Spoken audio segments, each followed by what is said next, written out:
And he uses Josephus, the ancient historian and politician, as the spine, and then stitches in Roman and Judean politics, factional violence in everyday life. We are excited to have him on the show to talk about this and his method and what is the purpose that he's accomplishing with these. Thank you, Ward, for coming on the show and spending some time with us. Thank you, Josh, for having me. It's always fun to get to talk about this with people in depth, because my usual conversations last about a minute or two before people lose interest. So, well, no, I will not lose interest. That's good. Very much. How does Josephus, who is he, and how do we treat Josephus like data, something that helps us to understand the world of Christianity in first century Judaism at that crucial time in 63 to 70 BC? Right. So Josephus, and if you're like me, most Christians, you may have heard of the name. He was a historian.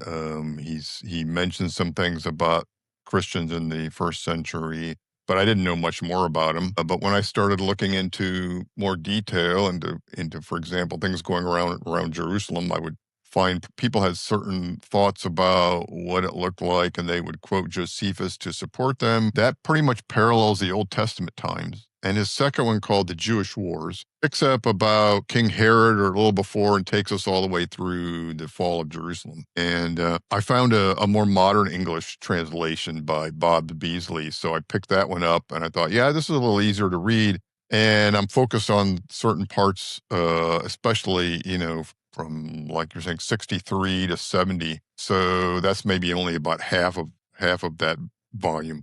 And what I discovered was, Josephus was this upper class Jewish man, almost scholar himself, fluent in Latin and Greek, and had studied under the Pharisees, so he knew Jewish law. He had been to Rome, very much a man of knowledge of the world at the time.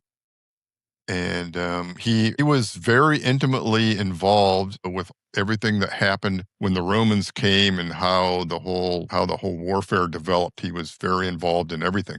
So he could describe for us in detail everything that was happening, including all the political background and everything. So he gives us an incredible context and setting for everything going on. And so thanks to him, we have this background and this context. Even for the New Testament times, for example, he gives us backgrounds about the Pharisees and the Sadducees and the Essenes, that he's our main source for context in the New Testament. So not only was a historian giving us context, but he gives us then a lot of details of what happened at the close of the New Testament, which happened probably in the early 60s there when Paul ends up at Rome.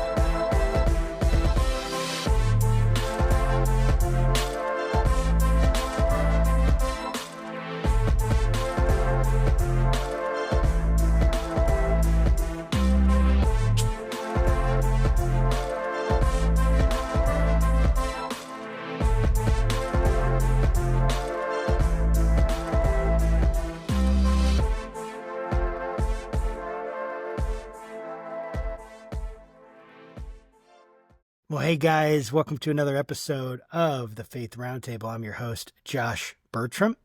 I'm also the co-host of the Faithful Politics podcast. Happens here on the same channel, so make sure you guys like, subscribe, do the stuff that hacks the algorithm for us so that we can get this good content out to more people.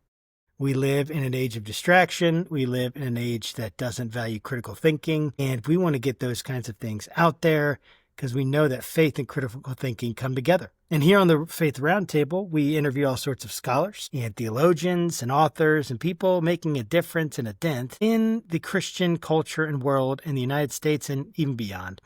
And today I'm super excited to have on the show with us Ward Sanford. He was a longtime U.S. Geological Survey research hydrologist, which included groundwater flow modeling and geochemical and isotope tracers, evapotranspiration measurement, and ancient/deep brines, looking at Chesapeake impact structure. Highly trained, but that's not what we're talking to him about today, as interesting as it is, but about his multi-volume historical fiction series called Cry for Jerusalem. It's set in 63 to 70 CE, the prelude to the fall of Jerusalem, and he uses Josephus, the ancient historian and politician, as the spine, and then stitches in Roman and Judean politics, factional violence in everyday life. We are excited to have him on the show to talk about this and his method and what is the purpose that he's accomplishing with these. Thank you, Ward, for coming on the show and spending some time with us. Thank you, Josh, for having me. It's always fun to get to talk about this with people in depth because my usual conversations last about a minute or two before people lose interest. So, well, no, I will not lose interest. That's good. I very much know of Josephus, right. And I think that's awesome, and I think it's a great and exciting time of the world to focus on, and it's one that's often overlooked and not thought about, and yet the fall of Jerusalem was the single most probably catastrophic and what a significant event probably in many of the lives of the people that lived, and certainly Jewish people at the time in the first century, outside of maybe the resurrection of Jesus for the Christians. And yet it was right up there in its significance. But before we jump into that, I would love to think about here, like how a hydrologist thinks, and then how that actually gives you the skills to move into writing historical fiction. Yeah. I would love to hear. That is a good question about that. So I spent my whole career writing for scientific journals, and that is just stick to the facts and no embellishments. And when you're looking at historical novels, it's all really about dialogue and embellishment in that sort of sense. So I had to ask myself the question, am I trained to write in this style, And I came to the conclusion that I could if I really struggled at it, but I decided I was going to hire a professional writer to help me. So I did all of the research in looking into Josephus's works and everything he had to say about this time period and the people that were in it and things that happened, and developed the plots and the characters and all of this, and worked in detail with a writer to help put this all into a novel form that was of professional quality. I really love that. So when you're going through Josephus, one, kind of help our audience know who Josephus is. I mentioned a couple things, but very small gloss there. How does Josephus, who is he, and how do we treat Josephus like data, something that helps us to understand the world of Christianity in first century Judaism at that crucial time in 63 to 70 BC. Right. So Josephus, and if you're like me, most Christians, you may have heard of the name. He was a historian. He mentioned some things about Christians in the first century, but I didn't know much more about him. But when I started looking into more detail into, for example, things going around Jerusalem, I would find people had certain thoughts about what it looked like, and they would quote Josephus to support them. But if their model conflicted with Josephus, they would kind of dismiss him, right? So I'm like, let me go and read him for myself. And if you try to do that, you might pick up this big volume called The Works of Josephus and quickly get discouraged because it's like English that was translated from Greek 300 years ago, and it's kind of reads like a dense history book. It's like the KJV. Yeah, but in dense history. It's about the same size too. Yeah, in sort of KJV language almost, except not even. Yeah. So, but I found, so he's got two of his biggest works. The first one was called Antiquities.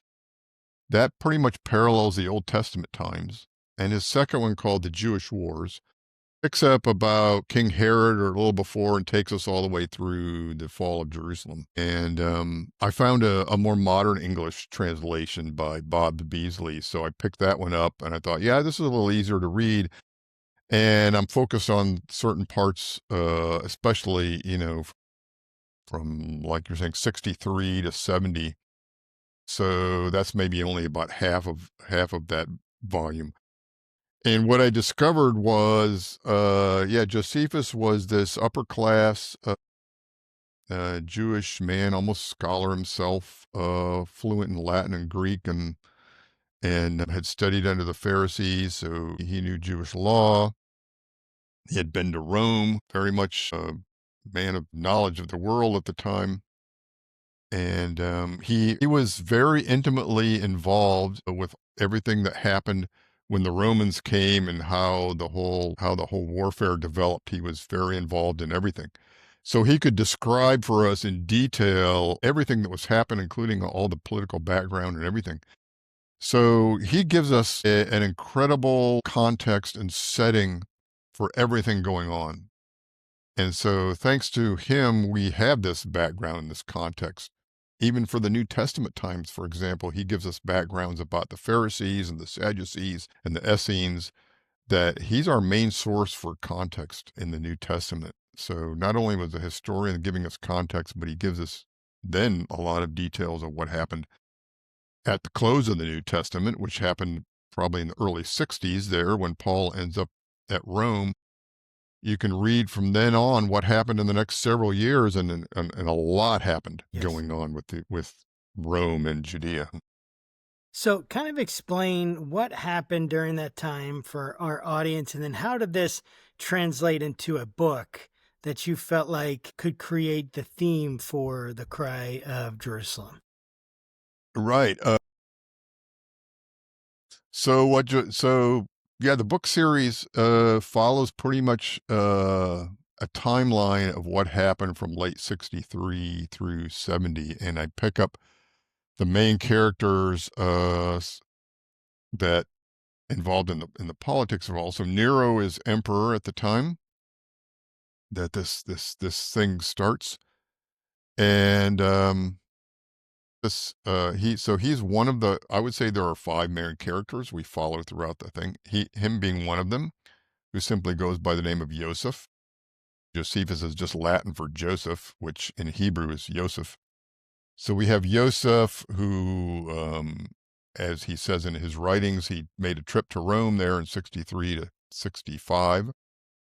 So Joseph goes to Rome and meets some of our other main characters on the ship, and these characters are also mentioned by him in places, but we develop them into full characters. So, for example, he meets a Roman soldier. He meets a upper class Roman woman. So this Roman soldier's name is Nicanor.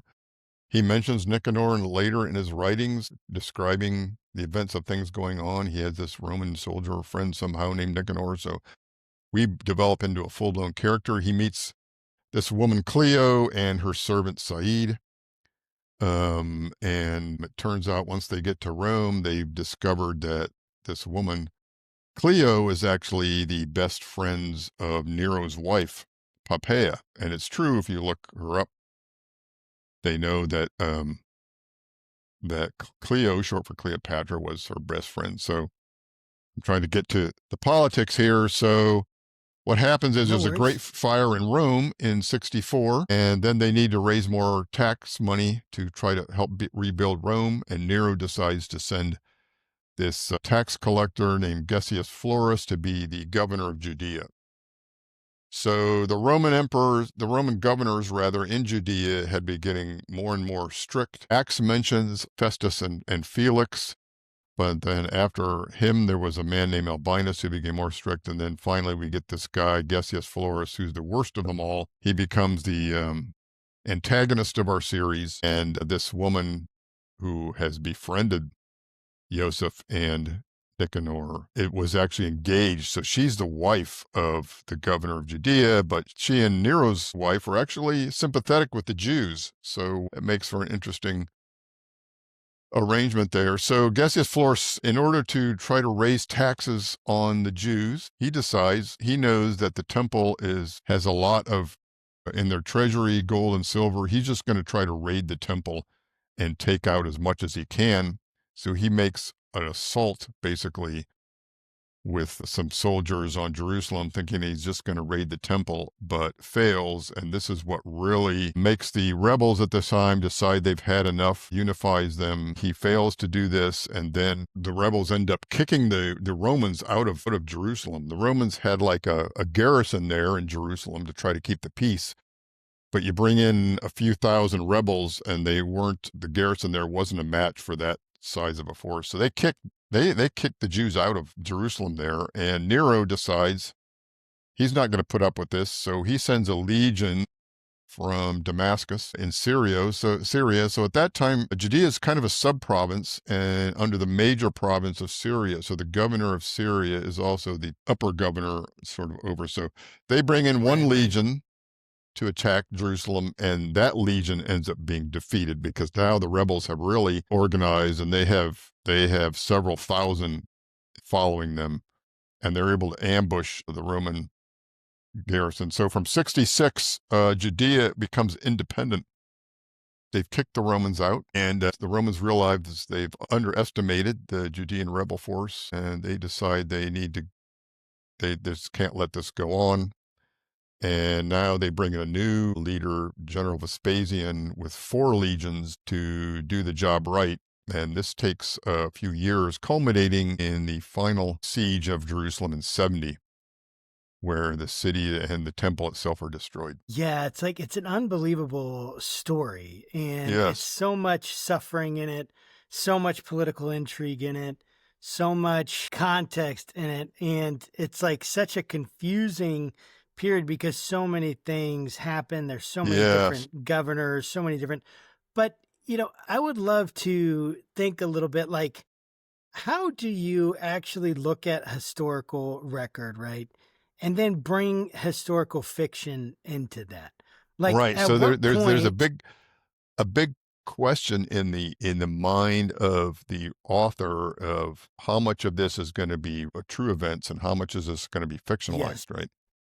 So you can have 2 end members. One, you can just say, well, this is set during maybe, for example, the Civil War period, but everything that all the stories and everything involved is just going to be fictional, and you're simply setting the time period. That's like one end member. The other end member is there's so much known about the events, you can just include only people and the actual events and have as little fictionalization as you want. So yeah, sometimes I almost get disturbed by the word fictional because people can say, well, this is just fiction. It isn't true. We're in hmm, essence, what we're doing is taking all of the historical events that have been written down and the people and everything that we know about it, and then just expanding it some to make it very readable and interesting and allow people to want to read it so that they actually learn the history by reading an incredibly dramatic story. yeah, I really like that because, you think about a movie and how movies, they'll portray, Saving Private Ryan or something. They'll Right, portray right. D-Day, right?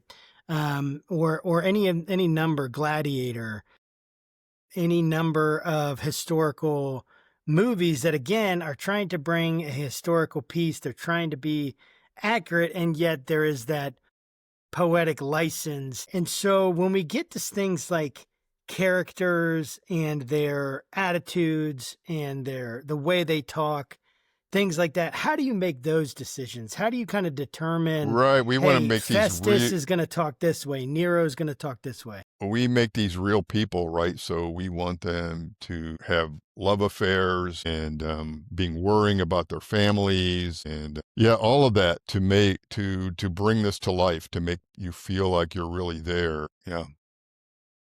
But Yeah, in go ahead. terms of the writing, like exactly how the dialogue's going to like proceed, this is where my writer can come in and do this in a style that I'm not trained to do. Gotcha. So it's like it's more like you're wanting to make sure that people understand the history here, and you're dramatizing it just to the extent that it can be Right. engaging for people, and yet Right. We it's can add historically tension is and that kind of the idea? yeah, yeah, we can add tension and make it so interesting that they want to keep reading, but they keep learning history along the way, right? How many times Yeah, have I read these things and I'm like, did that really happen? Then you Google it and find out, well, that really did happen, right? So it's right. just a way people learn. It's so much easier to learn history when you're so engaged in the story with real people. Yes. And that's what I really like about it.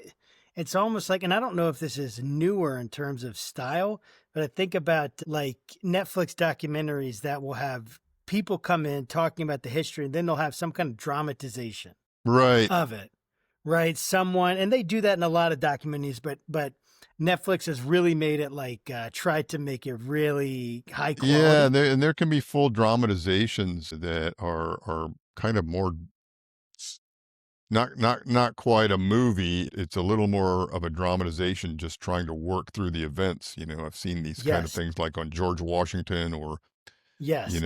there's sort of an end members between movies like Braveheart or something that are set in the time period with a few real characters, but it's all about the drama, Right. to ones that are kind of just stepping you through what happens with actors. And this one is like that's the mix there. It's trying to bring Yeah, we it's have trying to so yeah. Josephus gave us so much material and details and incredibly dramatic things that we can work into it. Right, that Yeah, a lot of it really happened, and these are the real people that were there, right? And we've added some. For example, we gave Josephus a younger sister, right, to mm, be able to bring other aspects that we knew were there into the story line, right? So one of the rules in my mind is we can add things as long as it doesn't conflict with what's already written, right? So as long as things are plausible, he might have had a sister. He didn't say he didn't have a sister. If he said he had right. no sisters, we wouldn't give him a sister, but he didn't say anything. Right. That gives us the leeway to add something that's plausible and not denied somewhere So in the the rule writings. in the mind is if it's as long as it doesn't contradict something Right. explicitly stated Yeah, in exactly. Right. Josephus. Right. What works were you using beyond Josephus or even times like maybe when Josephus and War, maybe the Antiquities and the War, they differ slightly on how they differ on how they describe something. How did you choose which one won the Well, day? Was it kind those of two a are completely separate time periods, so we didn't have to use the antiquities very much. right. One of the interesting things I had to delve into was, okay, so how is the Temple Mount going to be laid out? Because we're going to have people running around here between different parts at times. And so if we're going to be consistent, what's that going to look like? That got me doing a lot of research. The most popular view today is, you've got this golden dome of the rock there, the Muslim shrine. And they say, well, and the popular view is that that's where the temple was. But interestingly enough, I've discovered a Josephus scholar from the 19th century who really pulled out all the references Josephus gave to the temple and its sanctuary. And it's pretty clear exactly how Josephus has it laid out. And that only puts the Temple Mount back at that time as like part of what we see today. And the temple was closer and very probably close to the Wailing Wall. So that's an example of trying to have to dive in there to references and figure out how you're gonna lay this out. Yeah, how did you work through, say, like the incentives and the bias that Josephus might have had versus like maybe some of the modern scholars and their bias that they bring in? Did you ever Yeah, so face tension Josephus there? is also a very controversial and character because what happened was he was assigned to defend Galilee against the Romans. So when Vespasian comes in here with his 4 legions, he's not going to make the same mistake of trying to attack Jerusalem and having his back exposed to rebels ambushing him from behind. He goes from the outside in. He goes and cleans up all of the towns around Judea first and gets everybody sort of fleeing to Jerusalem. And then by the time he's surrounding Jerusalem, the rest of the territory is under submission. So the first thing he does is attacks Galilee. Josephus is assigned as a general to defend Galilee. He gets trapped in a small town up there that gets sieged. He gets captured by the Romans. And in this sort of, in somehow he survives this suicide pact that the rebels have. Right. He's brought before the Josephus the general and states that he's had this vision of that Vespasian is going to become ruler of the world. And what's interesting, he uses a scripture that we consider to be messianic, that out of Israel will come one who will be ruler of the world. He Hmm. sees Vespasian fulfilling. So Vespasian gets interested then, and rather than like having him put to death, just brings him in chains and keeps him alive. But Vespasian tells him, he says, well, you're kind of crazy because there's a lot of politicians in Rome who would love to be emperor, and I have no desire to be emperor. But it turns out 2 or 3 years later, Vespasian becomes emperor. Yes. And so now they had this respect for Josephus. They set him free, but now Josephus sees himself sort of, I would say, as a self-appointed liaison to the Romans to try to negotiate. And what he wants to do is he wants to get Jerusalem to surrender so that the Romans won't destroy the city and the temple. Yeah. But of course, he fails. So now what he looks like to the Jews is someone who's gone over to the Roman side, probably giving them secrets that he shouldn't have. And he's joined the Romans. He's joined the enemy. Yes. So he is seen by the Jews for centuries as the traitor who helped Rome to conquer Jerusalem. Yeah, go ahead. So at that point, then he actually then goes to Rome, and this Jewish wars that he's writing it for Emperor Titus. So what happened once Vespasian becomes emperor, then he appoints his son Titus to continue the siege. So General Titus, his son, is the one who ends up putting the siege on Jerusalem. And then Josephus ends up writing the War of the Jews sort of as an assignment from Titus, living there with the emperors. And so some would argue that now he's got a Roman bias because he's essentially writing for the Romans. Other people would say, well, he's got a Jewish bias, so when he's describing things, maybe he's not telling the truth about certain things. And often, sometimes people just don't agree with what he said, so they'll say, well, he was probably biased. This is for an example of, for example, when he's describing what the temple sanctuary looks like. Today's archaeologists look at this Temple Mount, and it's this sort of large quadrilateral shaped place that's surrounded by walls, and they think, well, that has to be Herod's Temple Mount. And so when Josephus starts describing something else, they'll just say, well, he doesn't know what he's talking about, or he's got it wrong, or he's exaggerating it somehow. But in my view, well, hey, that guy, Josephus was there at the time. He's walking around telling us what it was like. So, and you can't imagine why he would have a bias to exaggerate or anyway. Yeah, I mean, that makes sense. Totally makes sense. How do you determine in your own mind, maybe what's your logic when you're thinking about, hey, here's Josephus, here's what he said. And I think you just alluded to it kind of. Right. I just would love you to pull the string a little bit more and go deeper into your logic. Assume Josephus is correct unless it's something obvious is wrong. Now there's differences. So there's differences between how Josephus saw the temple layout and what the archaeologists looking at the walls thinking something different. And archaeologists will do this anyway. They assume that anything on the ground is correct. And if anything in writing from 2,000 years ago says something different, then, well, the writers made it up or something, right? So what's problematic about that in your mind? So, yeah, the one thing that's problematic is the archaeologists dismiss an eyewitness who was there telling us about it. And who are you going to believe, an eyewitness who was there or archaeologists who are trying to interpret things when most of the buildings that were there at the time are no longer there anyway? So, right. Like we almost look at archaeology like it's like they're scientific laws or something.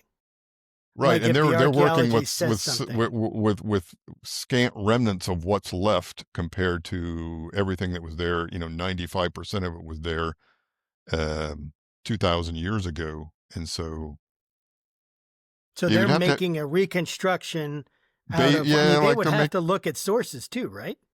Yeah, and they will look at sources. What's interesting is they will use Josephus to support some of their views, and then if he disagrees with them, they'll just say, well, he's misremembering.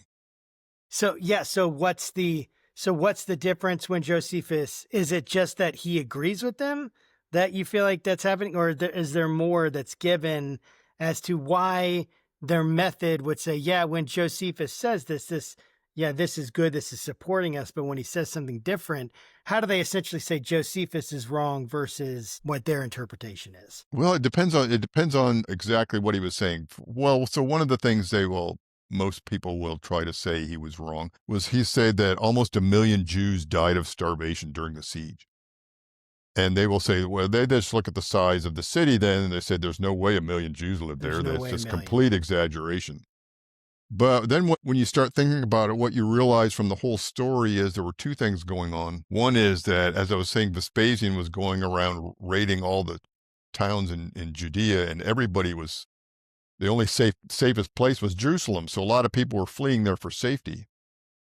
The other thing that happened was the Romans finally showed up right at Passover. And we know that during Passover, half of Israel ends up in Jerusalem anyway for the celebration. So we know that there would have been an enormous number of people in Jerusalem when the Romans showed up. So maybe it's not, unrealistic that was the number of people crowded into that city at the time. Yeah, and it's like the reason this is so interesting to me is that you look at so you read experts, right? And of course, experts are trained in the methods of their discipline. So archaeology has a certain set of discipline that are used as standards for other archaeologists, whatever their, methodological standards in that discipline are, the way that they do things, the logical steps and leaps that they take, all that is subject to these kinds of standards. And so when we look at that and we say experts say this, like you hear this about the Exodus or these numbers about many of the Old Testament numbers, right? Although in that plain where the Exodus would have taken place, there's very little, there's next to impossible that there would be anything left over from that time for an archaeologist to be able to look at. So saying there's no evidence doesn't mean much. But when someone hears, oh, there's no evidence for this, what they hear is that didn't happen. Right. So there's two. But prove that wrong. Help me understand why that's not good thinking. Yeah, there's two ideas here that we should talk about. One is that biblical archaeologists can be classified in what are called minimalists and maximalists, right? The minimalist will say that we will assume the Bible is wrong to begin with unless we can find something on the ground to prove it.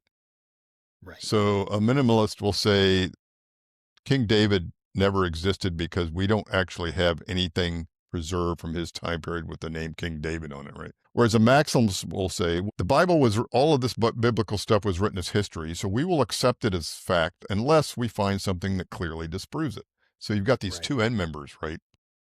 With different underpinnings and worldviews and assumptions just coming into it. Yeah. The other really important phrase that we keep in mind is that the absence of evidence is not evidence of absence, right? So you can't say because we don't have anything specifically from the time period that says King David on it, or even more says Abraham on it, just because there's no evidence doesn't mean, that they didn't exist, because virtually everything from that long ago has been destroyed or decayed or gone anyways. It's an important maxim that you have to keep in mind that the absence of evidence is not evidence of absence, right? Yeah, and even then, right, so, and of course, we do have evidence, it's called the Bible. Yes. Right, and so people will say they will say, well, that's not evidence, that's but on what basis? Exactly, right? Yes. They're historical documents, are they not? Right. I mean, this is my issue that I have so often, because it's religious, because people see it as the word of God. And I understand that makes it more complicated than, say, Homer, right? Right. In our culture, right? It makes it more complicated. And yet you still have to see, hey, this is a historical document, right? So we have to look at it. And it brings me to another reason that I wanted to write these the way they are is, for one thing, I should say that the series is not pro-Christian, it's not pro-Jewish, it's not pro-Roman. It's neutral. We have main characters, from different sides. But there's a lot of secondary meetings with Christians. They're acknowledged. They know who Jesus of Nazareth was. He's part of the whole historical narrative that's going on at the time, right? Of course. Bringing it into history and supporting the fact that the Christians were part of this era, and these things and these people were not made up, 100 or 200 years later. And this is where even in the writings of the Gospels themselves, it comes into the fact that the critics will argue, well, Mark was written first, and in the Olivet Discourse, Jesus predicts that Jerusalem will be destroyed. Mm-hmm. within a generation, and then it happens, and they'll say, since we don't think that he could have made anybody could have made that detail of prediction, that they must have just put those words in Jesus' mouth when they were writing it after the event. Right. Right. And it's a total assumption. And to me, that's not even hardly a miraculous thing to be able to predict. Assumption? The assumption is that Jesus couldn't have had the Yes. kind of supernatural ability. It's already assuming an anti-supernatural bias. Yes. Yeah, exactly. So the whole underpinning that the New Testament, especially the Gospels, were written generations later by other authors, everything is tied down to that one assumption that Jesus couldn't have predicted the fall of Jerusalem. From that, they date all the Gospels after 70 AD and even many decades later by different people. I don't do that. I don't do that either. It's all, and there's no reason to do that except that you have a bias that says that anti-supernatural bias. Anti-supernatural bias. And if you think about it, this isn't even that supernatural for somebody to say, read the handwriting on the wall and say Jerusalem's going to be destroyed sometime. If you keep going the way you're going, the Romans are going to come here and destroy that. That's not raising somebody from the dead. That's just making a prediction, right? Right. That's making but this anti-supernatural bias is real. And I think it gets to how we actually figure out what our assumptions are. Yes. And what the assumptions of the people that were reading, the people that because again, I can look at the Bible and then I can say, oh, well, it couldn't have happened that way. Someone could say that. And then the next question, well, why couldn't it have happened that way? Well, axes don't float like Elijah, Right. Things don't burn without burning up like the burning bush and whatever. Ad infinitum, all the different miraculous things you might see in the Bible. And the Gospels are the ones that contain the miraculous events. It's interesting that the critics don't really have issue with Paul's writings and the letters. No. He has enough secular descriptions of events and places in there that it's really hard to deny the time setting of when those were written. No doubt. But when it comes to the Gospels, now we've suddenly got all of these miraculous things that they assume right from the beginning, well, that couldn't possibly have happened. So they have to come up with another explanation, which relies on somehow the church centuries later conspired to create all of these stories to what? I mean, the only thing that's going to get him is thrown to the lions, I mean, it was not safe being a Christian, but there's no. From 63 AD, correct? I mean, didn't Nero make an edict? There's no motive for bishops of churches to try to invent stories. That's all it's going to do is put their lives in danger.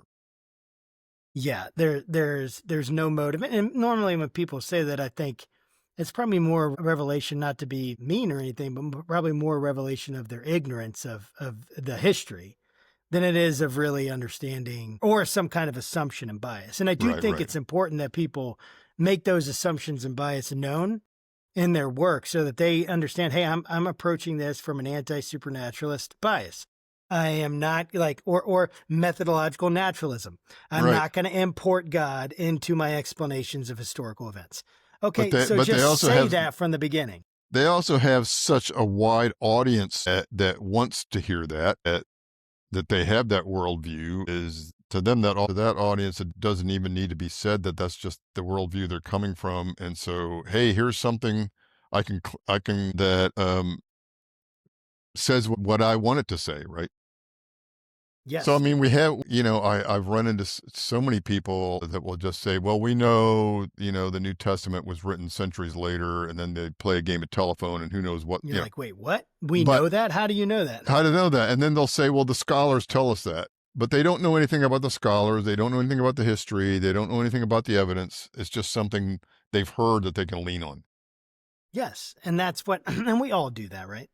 We kind of, we delegate our knowledge to the experts, which makes sense. But until it's something as important as, well, is the Bible accurate? Is it authoritative? Is it, which then ties to inspiration and inerrancy, things like that from an Orthodox point of view are important. And I think that like it is so important to get to assumptions. And I know like, and it's important for people to know like, hey, like, so you're taking this book, right? Josephus, all this data, you're studying it and you're bringing a story in there. You're making it interesting. And how do we know that it's accurate? Well, what's happening is you look at the data because the data is neutral. The Right, data has to be interpreted, correct? right, So when we go to this data, it's essentially neutral. We all have the same data. We all have the same gospels. We all have the same access to the degree that we do to the archaeological record.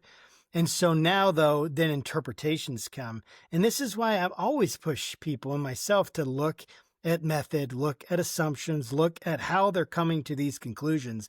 And if they're normally they should tell you that. Many times, like, there are obviously times when people don't tell you those things. You have to piece them together. But it's okay to ask those questions, right. right? And dig. And how did that process work for you? Like, did you have pushback from scholars? Did you have like debates with scholars? Nobody was watching me write this. I mean, I get comments like, "Oh, it's historical fiction, therefore everything's fictional. I don't have to believe it just because it has the word fiction on it."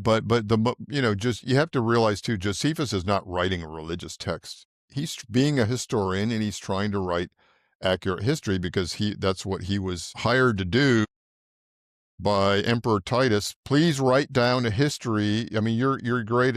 You're a historian. Please write down a history of everything that went on in our wars in Judea. So that was what he was tasked with, and he writes that, and he even mentions in his writing, he'll say things like, I'm trying to be unbiased here. I might not be perfect at it, but here's how I'm just here's how I'm I laying mean, it and out. he's This is being what I'm paid for right. by the emperor, Right, right? So it's he's not like giving it he's to going to the write emperor to bad read. things. So if he writes something that didn't happen, he's going to get called out on it, right? It's like the emperor. Titus was there. He'd be like, And that if didn't he's happen. anti-Roman, he'll get called Right, out on that too, I assume.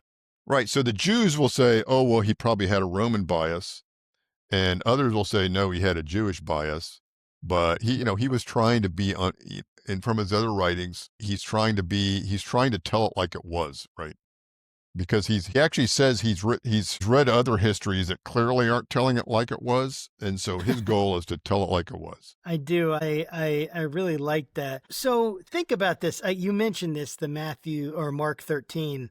Help us map Mark 13 onto Josephus and what he talks about, even things like false prophets and signs, things like that.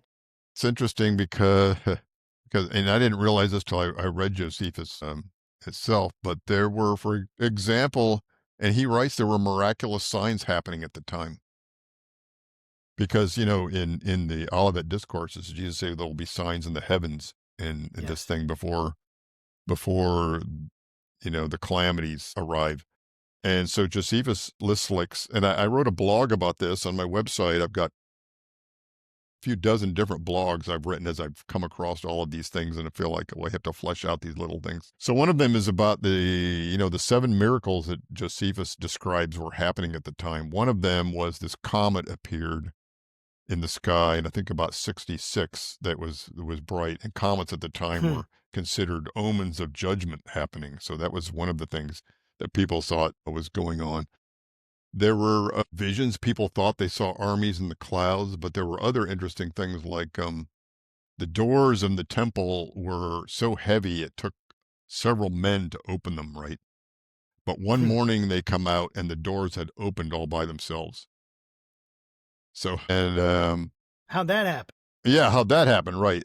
So these things were these things that he describes were actually seen as signs at the time they were happening, as as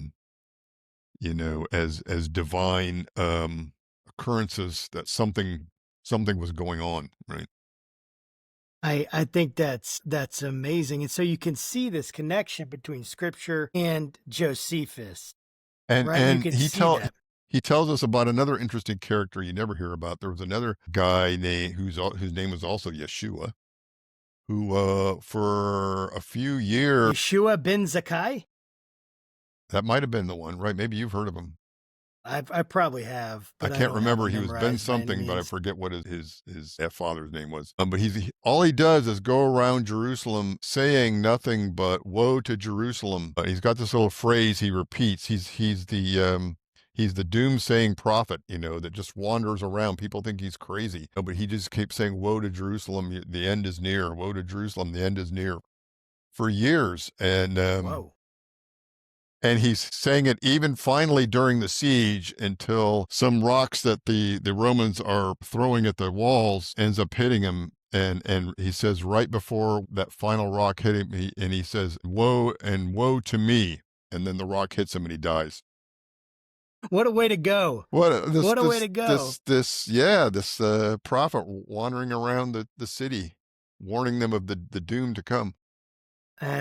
See, it's so Those good. kind of fascinating little details Yeah. that Well, it's Josephus history. tells about. Yeah, that's history. And it's history. People think history. So when someone like Josephus comes and they're trying to write a history, by its very nature of writing history, you are summarizing things, you're picking and choosing, you're bringing things together to do what? To create a story with a beginning and an end, right? Life continues to go, right? In history is messy and complicated and a ton of different motivations and all sorts of things.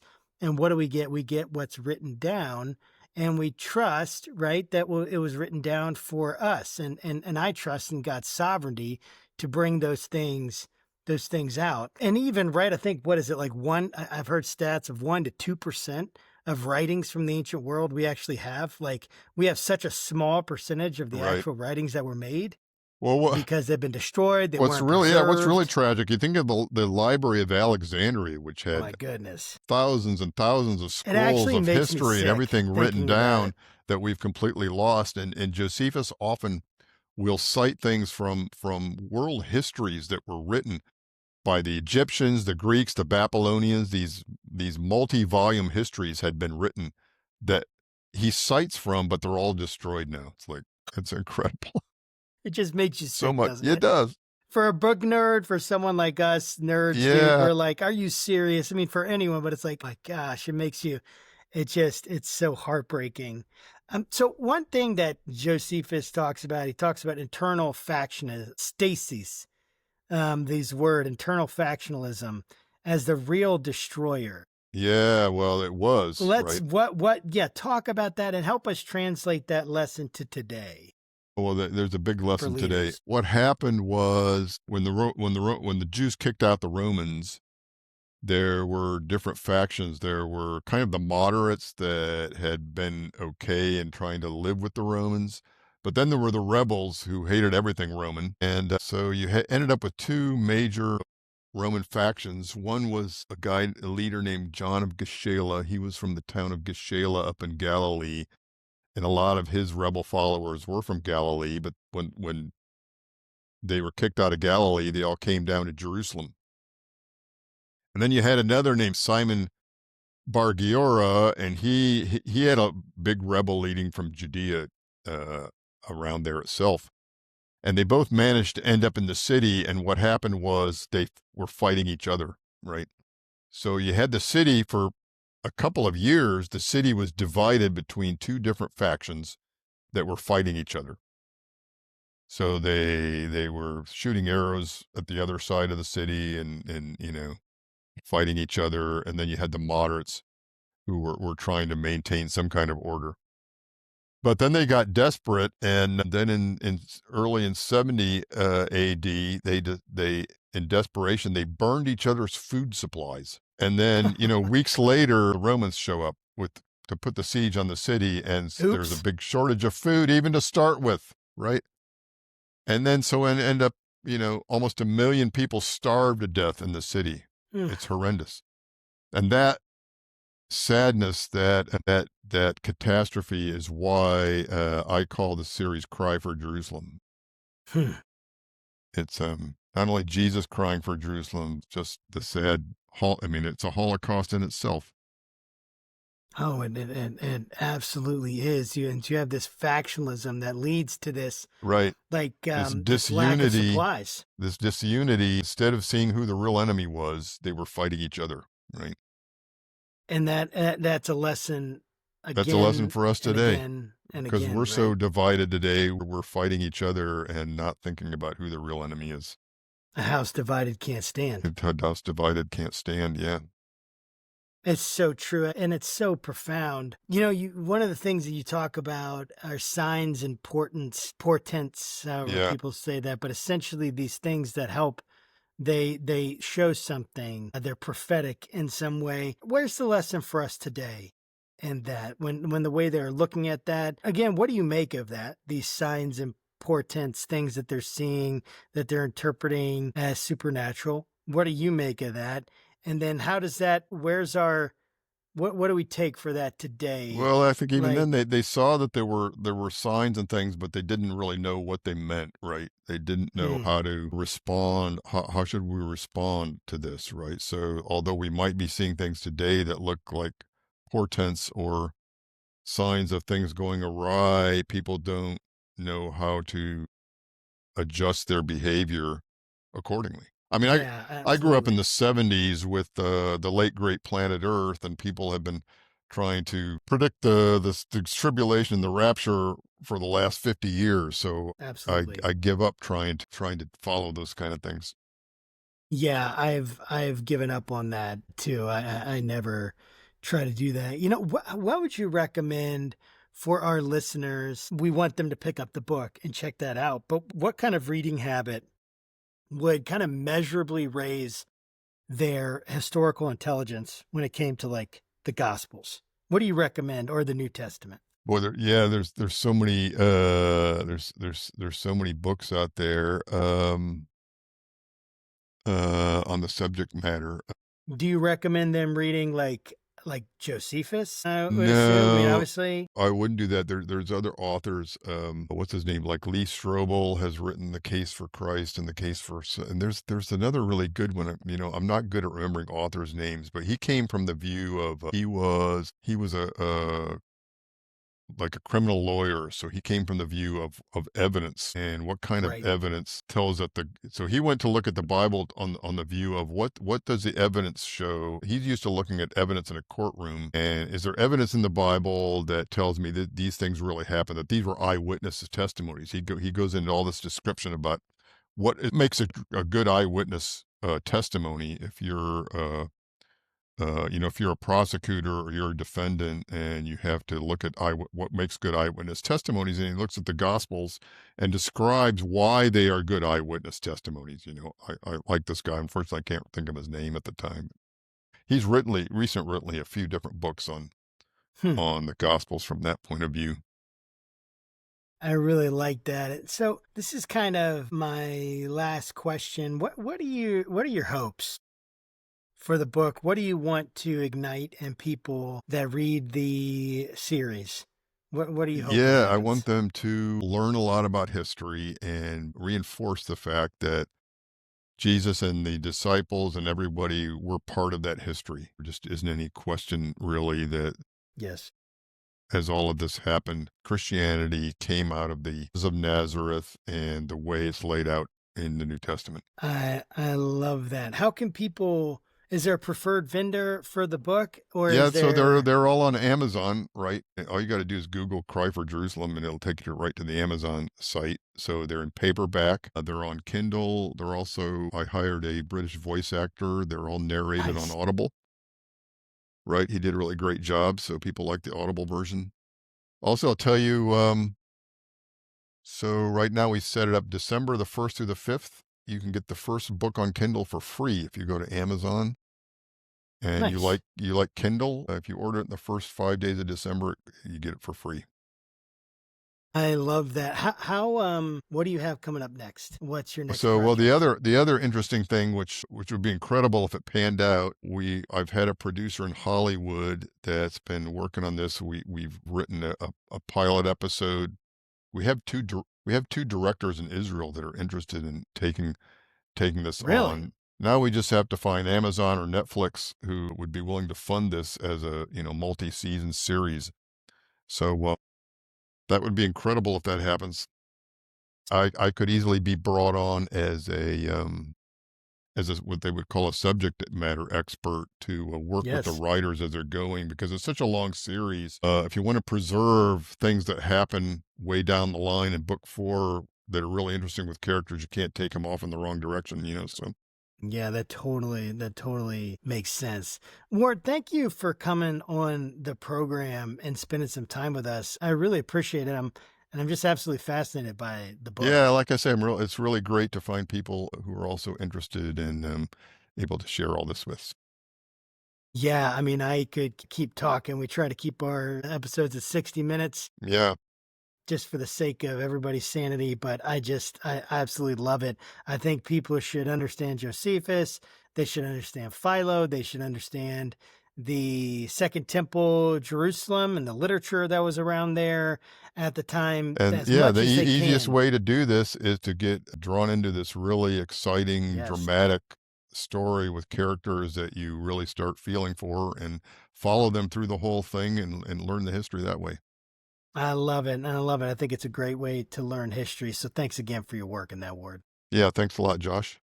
Absolutely. And to our viewers, guys, thanks for joining. Make sure you like, subscribe, do all that good stuff, and take care of yourself and be safe. Until we see you next time. Thanks. God bless.